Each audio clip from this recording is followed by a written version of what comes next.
ഇന്ന് രാവിലെ വാട്സപ്പിൽ ഇങ്ങനൊരു മെസ്സേജ് വന്നിട്ട് നമ്മളെവിടെ കേരളത്തിൽ ജോലി ചെയ്യണ ഒരു ബായുണ്ട്, ജാർഖണ്ഡുകാരൻ. അവൻ്റെ ഫോണിൽ ഇങ്ങനെ മെസ്സേജ് വന്നിട്ട് ഇങ്ങനെ കുറച്ച് ഫോട്ടോസൊക്കെ എടുത്ത് അയച്ചു കൊടുത്തു.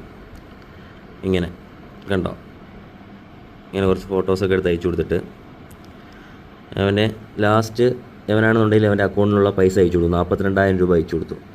42,000 അയച്ചു കൊടുത്തതിൻ്റെ നമ്പർ ഗൂഗിൾ പേയിൽ ഒരു മിനിറ്റ്, ഈ നമ്പറിൽ ഇന്ന് ഡേറ്റ് 5-ാം തീയതി മെയ് 5 രാവിലെ അയച്ചതാണ്. 4,500 അങ്ങനെ വെച്ച് 3-4 സ്റ്റെപ്പായിട്ട് അവനെ പേടിപ്പിച്ച്, അവനെ ഇപ്പോൾ എടുക്കും, ഇപ്പോൾ ഞങ്ങളെ ടീം വരും നിന്നെ എടുക്കുമെന്ന് പറഞ്ഞ് പേടിപ്പിച്ച്. നമ്പർ നോട്ട് ചെയ്തോളൂ, ഈ നമ്പറിലാണ് ഗൂഗിൾ പേ ചെയ്ത് അയച്ചു കൊടുത്തത്. ഇന്ന് നടന്ന സംഭവമാണ് സ്കാം. അവസാനം അവൻ വിളിച്ച സമയത്ത് എന്തായി, ഇതിൻ്റെ പൈസ കിട്ടും എന്താണ് ചോദിച്ചപ്പോഴേക്കും അവൻ്റെ റിപ്ലൈ, കേസ് ക്ലോസ് ചെയ്യുമെന്ന് പറഞ്ഞിട്ട് ഒരു ഫോട്ടോ ഗൂഗിളിൽ നിന്ന് എടുത്താണെന്ന് തോന്നുന്നു. ഒരു ഫോട്ടോ എടുത്ത് അയച്ചു കൊടുത്തു, കേസ് ക്ലോസ്ഡ് ആണെന്ന് പറഞ്ഞിട്ട്. എന്നിട്ട് അവൻ ഇതെനിക്ക് ഇതിൻ്റെ റെസിപ്റ്റ് വാങ്ങാനാണോ പറയുന്നത്, പേയ്മെൻറ്റ് ചെയ്തതിൻ്റെ റെസിപ്റ്റ്.